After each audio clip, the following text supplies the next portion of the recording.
Radha Vallabh Shri Harivansh. Hare Krishna, Radhe Radhe to all the devotees. तो finally हम लोग चंद्रयान व्रत के बारे में बात करने वाले हैं। पहली बात, मैं खुद भी बहुत ज़्यादा इस विषय को लेकर चिंतित हूँ और थोड़ी सी स्केर्ड भी हूँ। हालांकि मैंने अपनी सारी जिम्मेदारी राधा जी के ऊपर ही छोड़ दी है। जितना हो सके मैंने आत्मसमर्पण करने की कोशिश की है कि मैंने तो सोच लिया है और ये सोच मेरे अंदर इसीलिए आई है क्योंकि आप चाह रहे हो। तो अब इस व्रत को भी कैसे करना है, किस तरीके से सारी असुविधाओं से लड़के मैं ये व्रत करूंगी, ये पूरे का पूरा आपके ऊपर डिपेंड करता है राधा जू। तो हमारी माई श्यामा जू का राज। तो इतनी ज्यादा विधियां थी कि मैंने पेपर पे लिख ली है, तो मैं उन्हें देखते देखते बताऊंगी। शुरू करने से पहले मैं एक बात बताना चाहूंगी, जो गर्भवती महिलाएं हैं, जो बहुत ज्यादा वृद्ध हैं, अस्वस्थ हैं, या फिर बहुत छोटे बच्चे जो हैं, वो चंद्रयान व्रत ना करे। उनके लिए ये व्रत करना ठीक नहीं होगा। जिनकी शारीरिक असुविधाएं उतनी ज़्यादा नहीं है, क्योंकि आजकल जैसा माहौल है कुछ ना कुछ असुविधाएं हम सबको है, तो जिनको लगता है कि वो कर पाएंगे, सिर्फ वही इस व्रत को करने का संकल्प ले।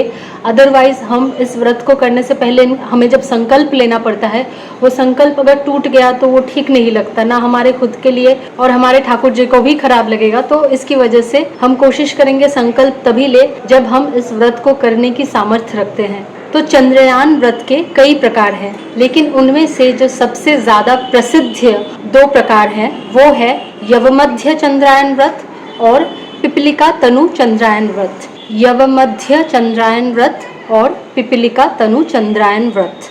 इसके अलावा भी शिशु चंद्रायन व्रत, इंदु चंद्रायन व्रत, यति चंद्रायन व्रत, ऋषि चंद्रायन व्रत, ऐसे कई चंद्रायन व्रत है। परंतु हम लोग जो चंद्रायन व्रत करेंगे वो है यवमध्य चंद्रायन व्रत। और इस चंद्रायन व्रत को यवमध्य चंद्रायन व्रत क्यों कहते हैं? क्योंकि जो जव का दाना है, जो एक प्रकार का अनाज है, जो भगवान विष्णु को समर्पण किया जाता है और ये हवन में भी व्यवहृत होता है। इस यव का जो शेप होता है, उसके पहले का अंश ऐसा पतला रहता है, बीच में वो मोटा हो जाता है और उसके बाद वो फिर से पतला हो जाता है। तो हमारे भोजन की जो पैटर्न होगी इस चंद्रयान व्रत में, वो इस यव के दाने की तरह होती है। तो इसके लिए ही इसको यवमध्य चंद्रायन व्रत बोला जाता है। बहुत सारे लोग पिपलिका तनु चंद्रायन व्रत भी करते हैं, लेकिन इस बार हम लोग जो प्रयास कर रहे हैं वो यवमध्य चंद्रायन व्रत करने का ही ले रहे हैं। ये दोनों चंद्रायन व्रत ही पूरा 1 महीने का होता है। इसमें हम जितना भी उपवास रखते हैं उसमें पहले 15 डेज में बेसिकली हमारे बॉडी की क्लीनिंग होती है और उसके बाद के 15 डेज होती है हमारी बॉडी की रंगाई। दैट मीन्स जो ग्लो होती है ना, वो आती है बाद के 15 डेज में। पहले के 15 डेज आपको बहुत कष्ट होगा, बहुत कष्ट। उसके बाद के 15 डेज आपको एक्चुअली इसका लाभ मिलने लगेगा। जो सारे डिवोटीज हैं वो कभी ना कभी कोई ना कोई व्रत रखते ही हैं और हमें ये बहुत ही भली भांति पता है कि 1 दिन के व्रत में ही हमारी हालत खराब हो जाती है।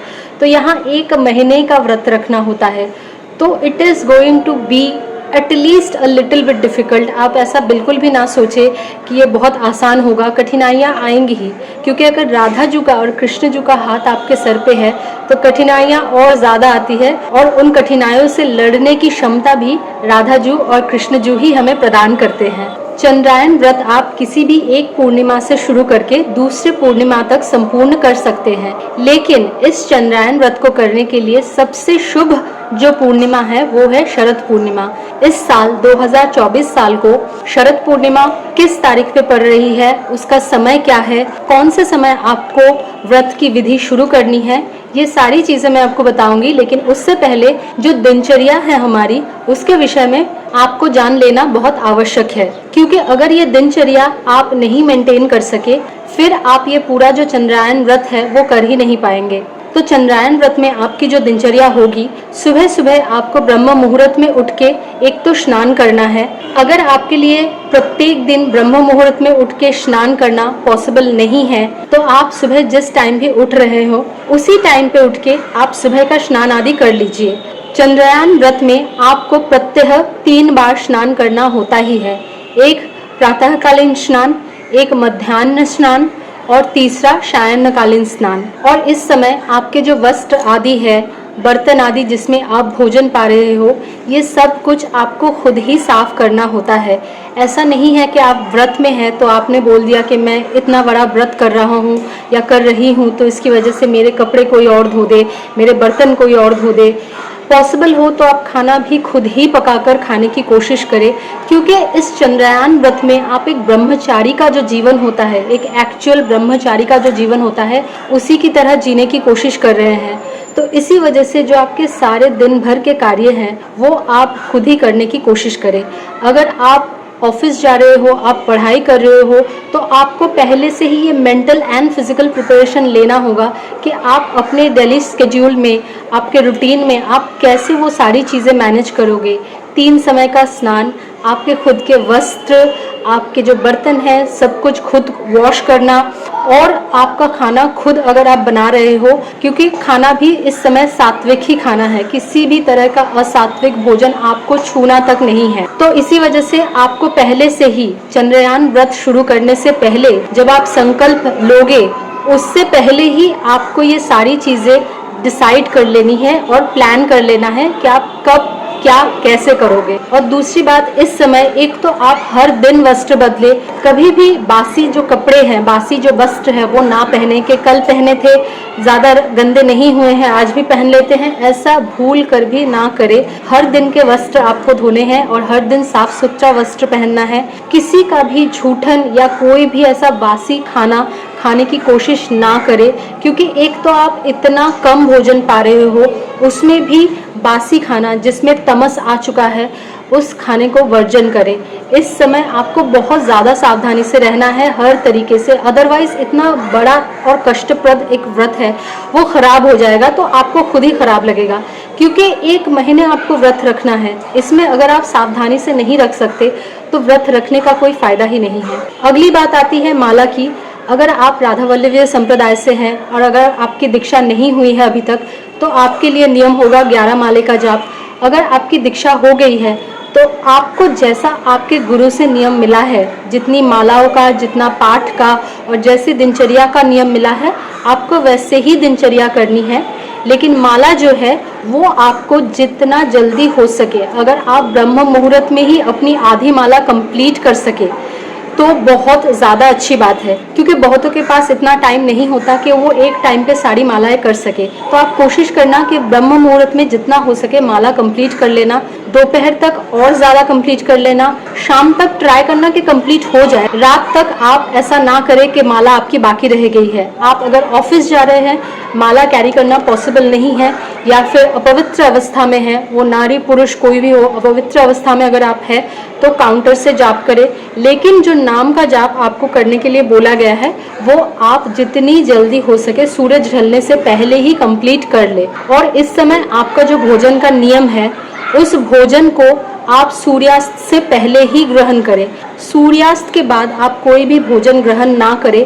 और अगर सूर्यास्त के बाद भी आपको किसी तरह का डिहाइड्रेशन फील हो रहा है, आप अस्वस्थ फील कर रहे हैं, तो आप नारियल का पानी, संध्या लवण और उसके साथ शहद मिलाकर घोल पी सकते हैं। आपको अगर बहुत ज़्यादा डिहाइड्रेटेड फील हो रहा है, आप हल्दी, तुलसी, शहद का काढ़ा पी सकते हैं, क्योंकि जैसी आजकल की अवस्था है, बहुत सारे लोग डिहाइड्रेटेड ही नहीं बल्कि अस्वस्थ भी फील करते हैं। और कोविड आने के बाद बहुत सारे लोगों की इम्यूनिटी का भी बहुत ज़्यादा इशू हो चुका है।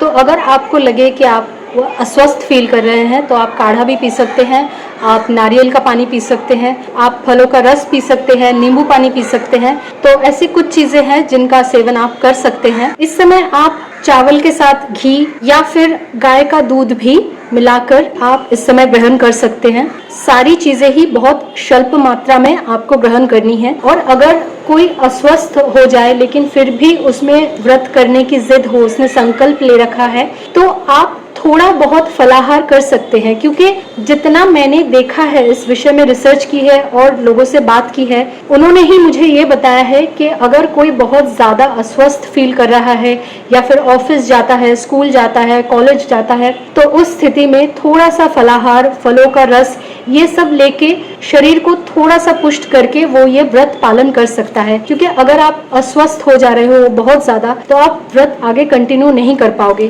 तो आपका जो मेन भोजन है वो एक कौड़ का, वो एक कौड़ ही रहे। आप अगर उसमें चावल ले रहे हो या फिर साबूदाना ले रहे हो, भिगोया हुआ साबूदाना, या फिर अंकुरित कुछ अनाज ले रहे हो, वो आप एक कौड़ ही रखो।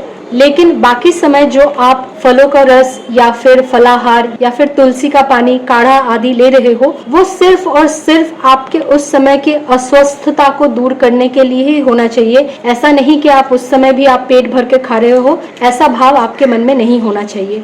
लेकिन कोई सॉलिड फूड यानी कि जो चबाने वाली फूड है वो सूर्यास्त के बाद ना लेने की ही कोशिश करें, क्योंकि फिर आपका जो ये चंद्रयान व्रत है वो भंग हो जाएगा।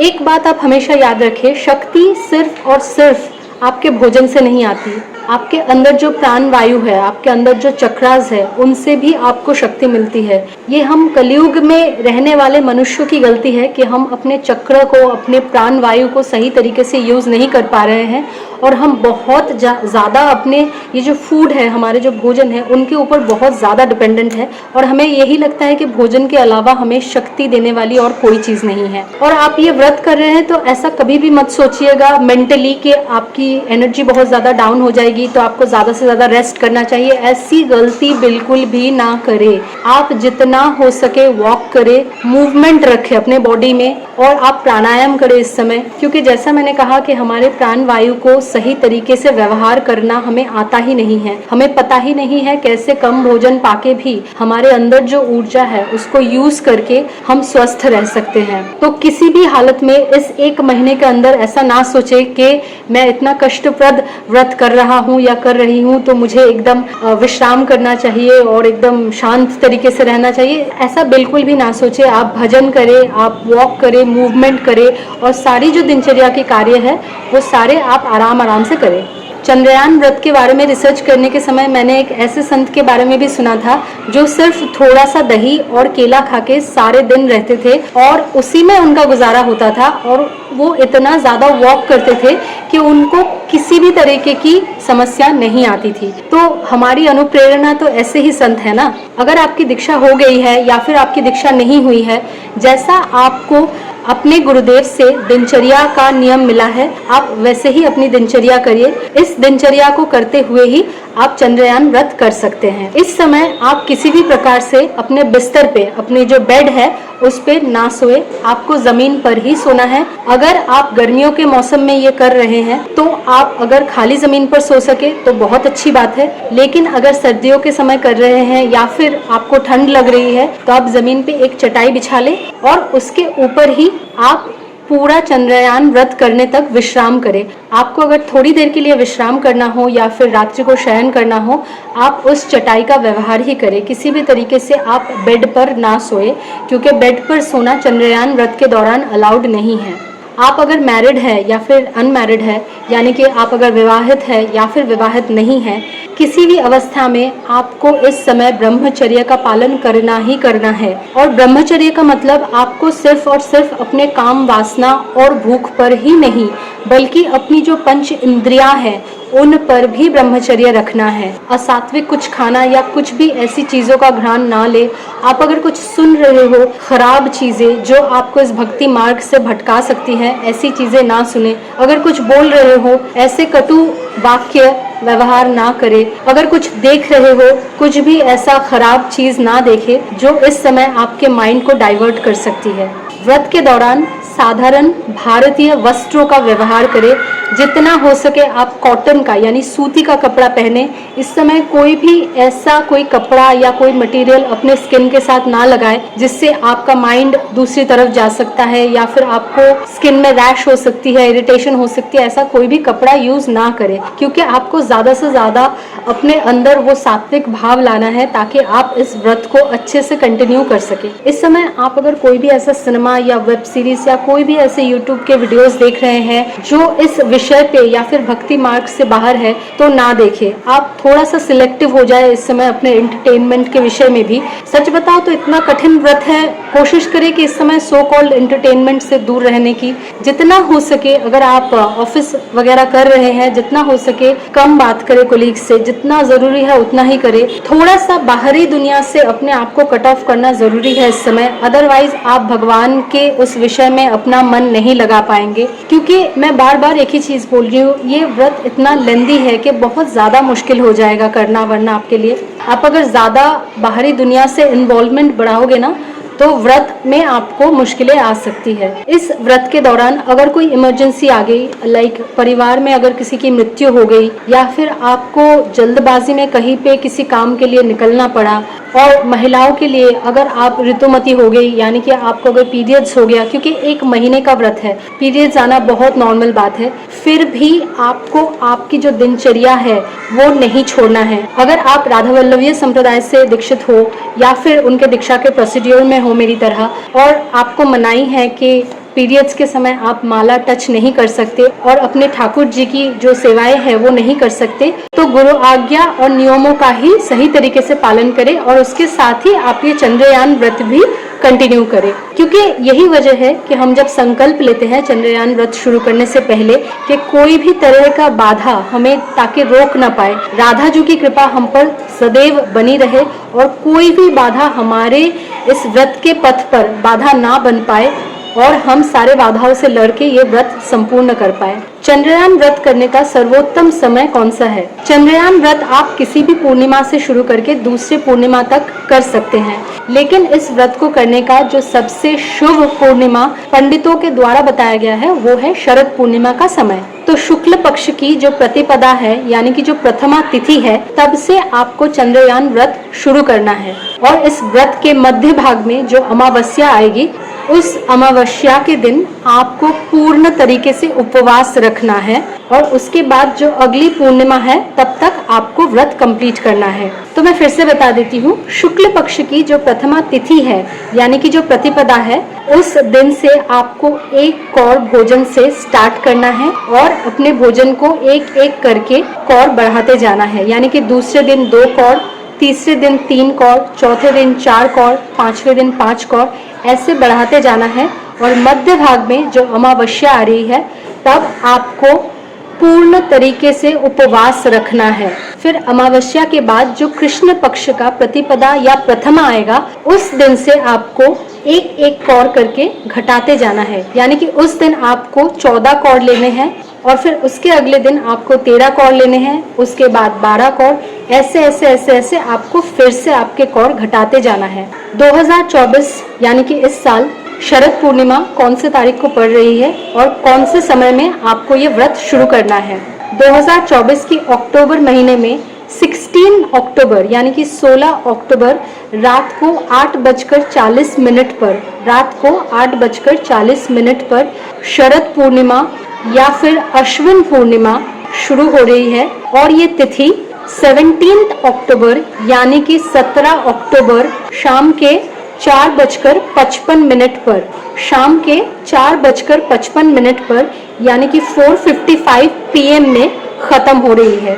मैं फिर से बता देती हूँ, शरद पूर्णिमा या फिर अश्विन पूर्णिमा 2024 की 16 अक्टूबर वेडनेसडे रात को 8:40 8:40 PM से लेके 17 अक्टूबर 4:55 PM शाम को 4:55 तक रहेगी। तो इस हालत में आपको 16 तारीख से शुरू ना करके 17 तारीख से आपकी जो चंद्रयान व्रत है वो शुरू करनी है, क्योंकि इस तरीके से आप उस तिथि के अंदर ही आपको जो ब्रह्म मुहूर्त मिलेगा उसमें आप स्नान करके ये व्रत शुरू कर सकते हैं। तो 17 तारीख को जो ब्रह्म मुहूर्त पड़ रहा है वो है सुबह 4:52 से 5:40 तक, यानी कि 4:52 AM से 5:40 AM तक ब्रह्म मुहूर्त जगहों के हिसाब से चेंज होती है। तो आपको अपनी जगह के अनुसार एक बार एटलीस्ट सर्च कर लेना है, या फिर जो भी पुस्तकें आपके पास है इन सारी समय देखने का आप प्लीज एक बार रीचेक कर ले, क्योंकि ब्रह्म मुहूर्त जगह जगह पे थोड़ा सा चेंज हो जाता है। तो बेसिकली शरद पूर्णिमा की जो अगली पूर्णिमा होती है वो है कार्तिक पूर्णिमा, जो भी बहुत ही ज्यादा शुभ मानी गई है। तो अगर आप शरद पूर्णिमा से शुरू करते हैं अपना चंद्रयान व्रत, तो आप इस व्रत को संपूर्ण करेंगे कार्तिक पूर्णिमा में, जो कि बहुत ही ज्यादा शुभ माना जाएगा अगर आप प्रॉपर तरीके से इस व्रत को कर सके। तो चंद्रयान व्रत के दौरान आपको किस दिन कितने कौर भोजन लेना है? सबसे पहले जब भी आप अपना प्रातःकालीन स्नान करें, उसके बाद आप अपने तुलसी माता या वृंदा देवी की पूजा करें। आप अपने घर में जिन भगवान की सेवा करती हैं, भले ही वो राधा कृष्ण जी हो, शिव जी हो, पार्वती जी हो, लड्डू गोपाल जी हो, माँ काली हो, कोई भी ठाकुर जी हो, आप उनकी पूजा करें और चरणामृत ग्रहण करके ही व्रत की शुरुआत करें। तो किस दिन आपको कितना कौर भोजन लेना है, उससे पहले मैं ये बात फिर एक बार बता देती हूँ कि इस व्रत के दौरान आपको किसी भी तरह का असात्विक कुछ भी नहीं पाना है, क्योंकि एक तो ये व्रत ही सबसे ज्यादा हमारी जो भूख और काम वासनाएं हैं, इन पर विजय पाकर हमारे जो पूर्व के पाप हैं उनको नष्ट करने का प्रयास है। तो उसमें भी अगर आप कुछ असात्विक पा लेते हो तो उस व्रत का कोई मायने नहीं रहता। इसके लिए जो भी आप इस व्रत के दौरान पाए, सात्विक ही पाए, और ज़रूर आप अपने ठाकुर जी को भोग लगाकर ही वो खाना पाए, ताकि ये और भी अश्योर हो जाता है कि आपका खाना सात्विक ही रहेगा। चंद्रयान व्रत के दौरान भोजन में कुछ चीज़ों का वर्जन करने के लिए बोला गया है, जिनमें से नमक, चीनी, तेल, मैदा या फिर बहुत ज़्यादा जो चबाने वाली चीज़ें हैं उनको वर्जित करने के लिए बोला गया है। आप अगर खाने में यूज़ कर रहे हैं तो थोड़ा सा, बहुत थोड़ा सा जो गाय के दूध से बना हुआ घी है वो यूज़ कर सकते हैं, शहद का यूज़ कर सकते हैं। तो जितना हो सके इसको सात्विक रखें। तो इस साल चंद्रयान व्रत जिस दिन से आपको शुरू करना है, उस डेट से लेके मैं आपको बताती जाती हूँ कि कौन से डेट पे आपको कितने कौर भोजन पाना है। जैसा कि हमने देखा, इस साल के तारीख के हिसाब से हम अक्टूबर के 17 यानी कि 17 तारीख से चंद्रयान व्रत शुरू कर रहे हैं। तो 17 तारीख को हमें 1 कौर भोजन पाना है, सिर्फ और सिर्फ 1 कौर भोजन पाना है। 18 तारीख को 2 कौर भोजन पाना है, 19 तारीख को 3 कौर, 20 को 4 कौर, 21 को 5 कौर, 22 को 6 कौर, 23 को 7 कौर, 24 को 8 कौर, 25 को 9 कौर, 26 को 10 कौर, 27 को 11 कौर, 28 को 12 कौर, 29 को 13 कौर, 30 को 14 कौर, 31 को 15 कौर। ऐसा करते करते जो पहली तारीख आती है नवंबर की, यानी कि 1 नवंबर की 1 तारीख को पड़ रही है अमावस्या। अमावस्या को आपको पूर्ण तरीके से उपवास रखना है। अगर आप निर्जला रख सके तो बहुत ही ज़्यादा अच्छी बात है, लेकिन ऑलरेडी 15 दिन के बाद बहुत सारे लोग निर्जला नहीं रख पाते, क्योंकि हमारे बॉडी में भी बहुत टाइम डिहाइड्रेशन हो जाता है। और जैसा कि मैंने कहा कि कोविड के बाद बहुत सारे लोगों को बहुत सारी समस्याएं आ रही है और इम्यूनिटी की भी प्रॉब्लम हो रही है। तो आप जैसा हो सके, जितना हो सके उतना आप उस दिन उपवास रखें अमावस्या के दिन। और उसके बाद 2 तारीख को फिर से आपको 14 कौर लेने हैं, 3 तारीख को 13 कौर, 4 तारीख को 12 कौर, 5 तारीख को 11 कौर, 6 तारीख को 10 कौर, 7 तारीख को 9 कौर, 8 तारीख को 8 कौर, 9 तारीख को 7 कौर, 10 तारीख को 6 कौर, 11 तारीख को 5 कौर, 12 तारीख को 4 कौर, 13 तारीख को 3 कौर, 14 तारीख को 2 कौर, 15 तारीख को 1 कौर। यानी कि 15 तारीख जो है, जिस दिन आप 1 कौर ले रहे हैं और अपना व्रत संपूर्ण कर रहे हैं, उसी दिन पड़ रही है कार्तिक पूर्णिमा। यानी कि उस दिन 1 कौर भोजन आपको पाना है और उस दिन आपका ये व्रत भी संपूर्ण होगा। इस विषय पे एक बात जरूर ध्यान में रखें, कौर मतलब उतना ही जितना कि आपका ग्रास होता है। जितना खाना आप एक बार में उठाते हैं, जितना आप एक बार में निवाला जिसको बोलते हैं चबा सकते हैं। ऐसा नहीं है कि कौर मतलब मैंने एक पूरी रोटी ले ली और उसको मैं मुंह में रख नहीं पा रही हूँ, चबा नहीं पा रही हूँ, ऐसा नहीं होता। कौर मतलब एक ग्रास का खाना, जितना आपके मुंह में एक बार में जाएगा आप आराम से चबा सकोगे उतना ही, तभी इस व्रत की जो विधियां है वो मानी जाएंगी। चंद्रयान व्रत के दौरान चंद्रमा का दर्शन जरूर करें। अगर आपके लिए पॉसिबल है, आपकी परिस्थिति और आपका सामर्थ्य है, चंद्र देवता को जल जरूर चढ़ाए। अगर आपकी स्थिति नहीं है तो कोशिश करें जितना हो सके चंद्रमा जी के दर्शन करने की। चंद्रयान व्रत के दौरान कहीं कहीं ऐसा भी बोला गया है कि अखंड दीप जलाने की विधि है। यानी कि एक अखंड दीप, प्रदीप जिसको हम बोलते हैं, आपको अपने भगवान के सामने रखनी है और उसको पूरे इस 1 महीने तक आपको प्रज्वलित रखना है। यानी कि आप एक प्रदीप जब आप व्रत शुरू कर रहे हो तब जलाओगे और उसको कंटिन्यूअसली मेंटेन करोगे व्रत खत्म होने तक। मतलब शरद पूर्णिमा या अश्विन पूर्णिमा से लेके आपको कार्तिक पूर्णिमा तक उस दीप को मेंटेन रखना है।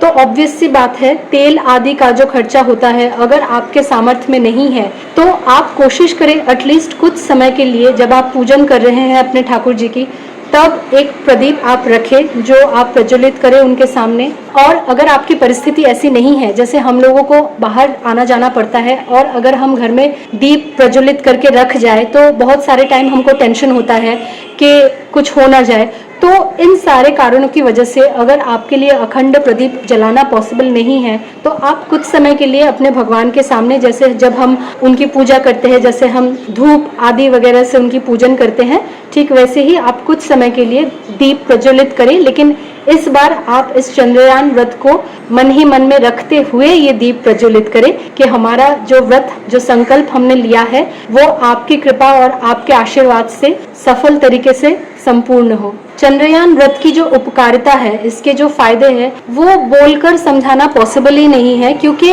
इस व्रत से सिर्फ हमारे शरीर की नहीं, मन की नहीं, हमारे आत्मा की शुद्धि होती है।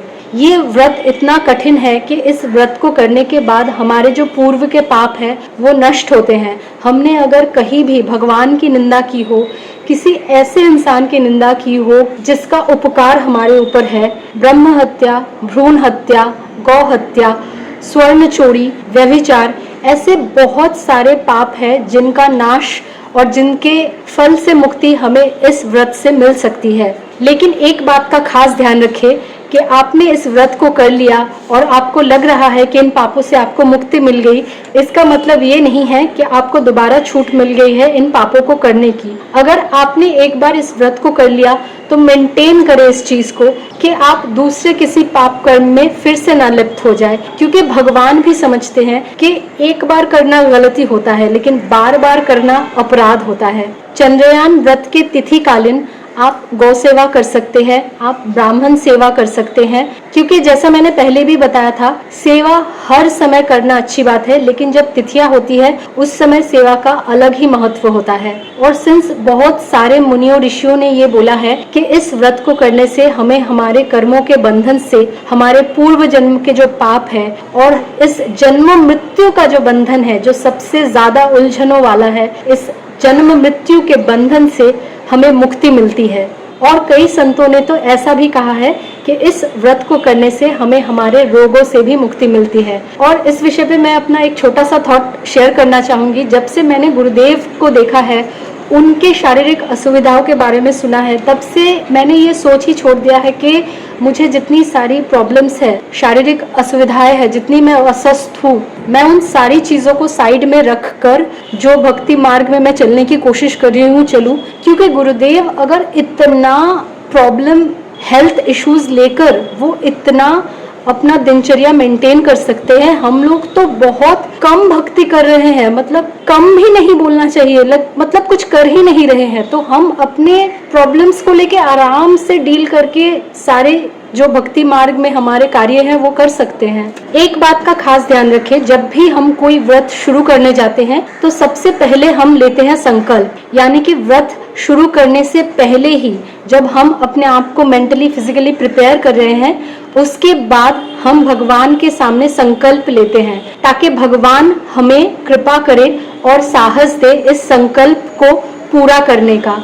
तो इसीलिए जब भी आप संकल्प ले रहे हो, आपको हमेशा अपना 100% नहीं, 200%, 300%, 500% देना है, जितना आपका सामर्थ्य बने। क्योंकि जब हम भगवान के सामने खड़े होकर नतमस्तक होके संकल्प लेते हैं, ये हमारा भी दायित्व बनता है कि उस संकल्प को उनकी कृपा के साथ पूरा करें। तो चंद्रयान व्रत में भी आपको ऐसे सर्वप्रथम भगवान के सामने खड़े होके संकल्प लेना है, नतमस्तक होके, कि भगवान आपकी कृपा दृष्टि हम पर बनाए रखना, हमें साहस देना कि हम इस व्रत की कठिनाइयों से लड़कर सफल तरीके से इस व्रत को कंप्लीट कर सके। और आखिर में यही बोलना है कि इस व्रत के खत्म होने पर बहुत सारे लोग अच्छे से पूजन करते हैं अपने ठाकुर जी की, हवन भी करते हैं। अगर आपके लिए हवन करना पॉसिबल नहीं है तो आपके घर में जिस भी भगवान की स्थापना है, शिव जी हो, कृष्ण जी हो, आप उनकी अच्छे से पूजन करें। अगर पॉसिबल हो, आपकी सामर्थ्य हो, आप ब्राह्मणों को भोजन खिलाएं।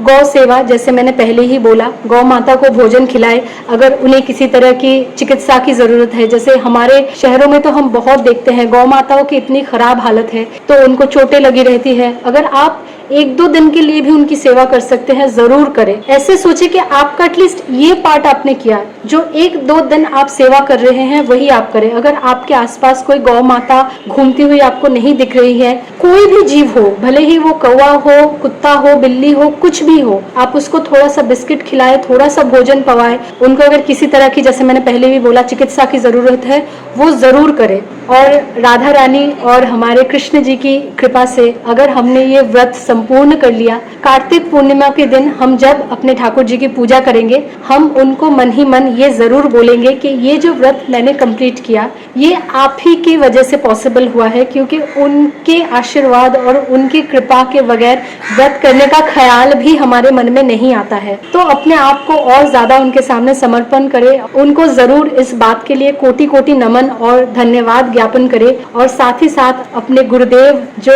हमारे मार्गदर्शन कर रहे हैं उनका भी धन्यवाद करें। आखिर में एक बात फिर से बोल रही हूँ, राधा वल्लभीय संप्रदाय में कोई व्रत नहीं है, किसी भी व्रत की मनाही है, क्योंकि इस संप्रदाय का भाव यही है कि भूखों पेट भक्ति भी नहीं होती।